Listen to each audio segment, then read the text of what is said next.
Hello बच्चों, let's read this question. The question says option first both statement first and statement second are correct. Option second both statement first and statement second are incorrect. Option third statement first is correct and statement second is incorrect. Option fourth statement first is incorrect and statement second is correct. Statement first, phenolphthalein is used as an indicator in the titration of a weak acid with NaOH.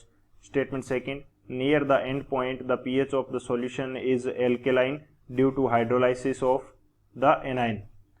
सो हमारे पास यहाँ पे दो statement given है, उसके according हमें correct option choose करना होगा. Statement first के अंदर हमें दे रखा है कि जो फिनोफ्थलीन है उसको हम इंडिकेटर के रूप में यूज करते हैं टाइट्रेशन में, जब हमारे पास टाइट्रेशन किसके बीच में है, वीक एसिड एंड NaOH के बीच में. स्टेटमेंट सेकंड हमें गिवन है कि एंड पॉइंट के नियर जब पीएच मिलेगी हमें सॉल्यूशन की, वो एल्केलाइन मिलती है due to hydrolysis of the A9.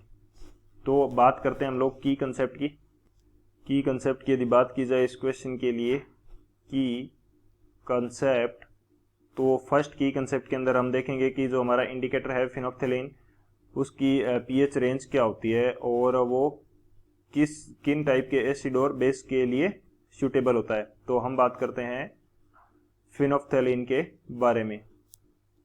Phenolphthalein, तो ये जो हमारा इंडिकेटर है इसकी पीएच रेंज क्या होती है, जब ये कलर चेंज करेगा तो इसकी पीएच रेंज हमारे पास किस पीएच रेंज के अंदर ये कलर चेंज करता है, तो वो होगी 8.0 टू 9.8.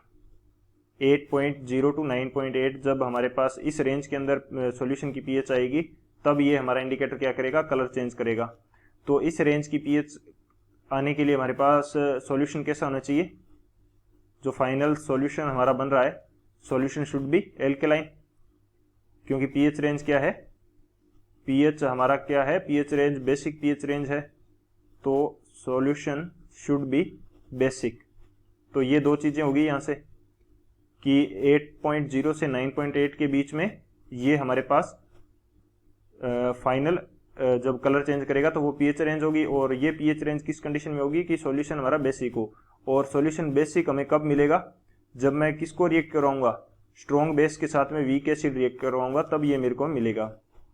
स्ट्रॉन्ग बेस के साथ में क्या रिएक्ट करवाऊंगा, weak acid. Strong base plus weak acid, क्योंकि वीक एसिड की पीएच रेंज क्या होगी, नियर टू 7, यानी कि न्यूट्रल के जस्ट पास में होगा, न्यूट्रल के जस्ट नीचे होगा, यानी कि हम मान सकते हैं कि 6 से 7 के बीच में जो पीएच रेंज होगी वो हमारे पास वीक एसिड की पीएच रेंज होगी. और स्ट्रॉन्ग बेस कौन सा होगा, जिसकी पीएच क्या होगी, 10 से ऊपर होगी. स्ट्रॉन्ग बेस की पीएच क्या होनी चाहिए, ज्यादा होनी चाहिए 10 से, और वीक बेस की पीएच रेंज क्या होगी, 4 टू 6. तो जब ये दोनों आपस में रिएक्ट करेंगे तो स्ट्रॉन्ग बेस का इफेक्ट ज्यादा होगा वीक एसिड की तुलना में, तो फाइनल सॉल्यूशन हमें कैसा मिल जाएगा, बेसिक मिल जाएगा. ये हमारे पास कंडीशन होती है. अब इसको रिएक्शन से भी यदि समझने की कोशिश करें तो मैं मान लेता हूं कि ये मेरे पास क्या है, वीक एसिड है, और इसकी रिएक्शन करवाता हूं मैं स्ट्रॉन्ग बेस, जो कि मैंने मान लिया NaOH है, जो मेरे पास क्या है NaOH. तो जब इसकी मैं रिएक्शन करवाऊंगा तो मेरे पास एक तो साल्ट बन जाएगा Na capital A plus H2O, ये मेरे पास बनेगा. ये मेरा था वीक एसिड, ये मेरा था स्ट्रॉन्ग बेस, और ये मेरा बन गया सॉल्ट. अब सॉल्ट की नेचर कैसी होगी, बेसिक होगी. बेसिक नेचर का सॉल्ट होगा तो फाइनल सॉल्यूशन भी कैसा होगा, बेसिक होगा. और इसकी नेचर बेसिक क्यों है, क्योंकि ये वीक एसिड और स्ट्रॉन्ग बेस का साल्ट है, तो स्ट्रॉन्ग बेस का इफेक्ट ज्यादा बचेगा, जिसकी वजह से ये साल्ट हमारे पास कैसा होगा, बेसिक होगा. तो ये हमारा मेन की कंसेप्ट हो जाएगा. इस की कंसेप्ट की हेल्प से इस क्वेश्चन को सॉल्व करते हैं. सॉल्यूशन की यदि बात की जाए इस क्वेश्चन के लिए, तो हमारे पास जो स्टेटमेंट फर्स्ट गिवन है वो हमें दे रखा है कि फिनोफ्थलीन को हम इंडिकेटर के रूप में यूज करते हैं जब हम टाइट्रेट करवाते हैं किसको, स्ट्रॉन्ग बेस और वीक एसिड को.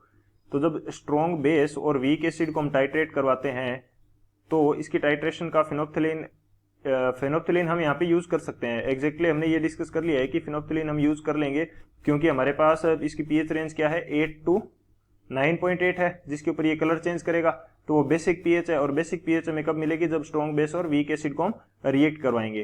तो इसका जो ग्राफ है वो भी हमें पीएच चेंज का कुछ इस प्रकार से मिलता है.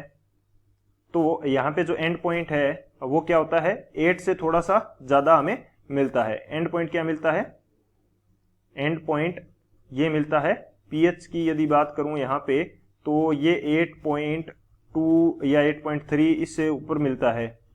तो यहाँ पे जो पीएच रेंज है या एंड पॉइंट की पीएच है वो 8 है, तो 8 से ज़्यादा है, सॉरी इसको 8.2 नहीं कह के हम क्या कहेंगे एग्जैक्ट, तो वो तो डिपेंड करती है सॉल्यूशन के ऊपर कि कौन से सॉल्यूशन के लिए कौन सी कितनी पीएच हमारे पास मिलेगी।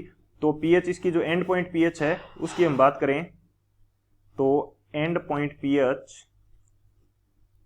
ये हमारे पास रेंज क्या है, ये है 8 to 9.8। तो इस रेंज में हमें मिलेगी। तो वो किस कंडीशन में हमें मिल सकती है, जब हम स्ट्रॉन्ग बेस और वीक एसिड को क्या करवाते हैं, रिएक्ट करवाते हैं। तो ये हमारे पास क्या होना चाहिए, strong base plus weak acid जब होगा तो हमें ये मिल जाएगी। सो हमारा फर्स्ट स्टेटमेंट क्या है, करेक्ट है। सेकंड स्टेटमेंट हमें क्या दे रखा है कि फाइनल सॉल्यूशन क्या होगा, near the end point the pH of the solution is alkaline due to the hydrolysis of anion, कि एनाइन का हाइड्रोलाइसिस होगा, इसकी वजह से हमें क्या मिलेगी, जो फाइनल सॉल्यूशन है वो एल्केलाइन होगा। तो ये भी हमने इक्वेशन के अंदर देख लिया था कि HA जो है हमारा वो HA यानी कि जो वीक एसिड लिया था वो हमारा क्या बनाएगा, वो हमारा बनाता है H positive plus A negative, और जो हमारा NaOH था वो हमारा क्या बना रहा था, वो हमारा बना रहा था NaOH यानी कि Na positive plus OH negative. तो हाइड्रोलाइसिस होने का मीनिंग है कि उसके साथ में OH नेगेटिव बाइंड कर जाएगा। तो यहां पे हमारे पास हाइड्रोलाइसिस किसका होगा, हाइड्रोलाइसिस एनाइन का हमारा क्या हो जाएगा, हाइड्रोलाइसिस हो जाएगा। एनाइन हमारे पास कौन सा है, वीक एसिड का एनाइन A नेगेटिव, और इसका हाइड्रोलाइसिस होगा तो H2O यहाँ पे रिएक्ट करेगा इसके साथ में, और ये क्या बना लेगा, ये हमारे पास बना लेगा HA plus OH negative, HA plus OH negative बना लेगा। जब फाइनल सॉल्यूशन में हमारे पास OH नेगेटिव आ रहा है जो कि पार्ट किसका है, NaOH का है, तो ये नेचर को ऐसी शो करवाएगा, बेसिक नेचर शो करवाएगा। सो फाइनल सॉल्यूशन हमारा कैसा होगा, एल्केलाइन होगा। तो यहाँ पे हमारा जो सेकंड स्टेटमेंट है वो भी क्या है, करेक्ट है।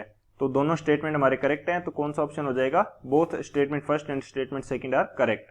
सो option first is the final answer. I hope you understood it well. Best of luck. Thank you.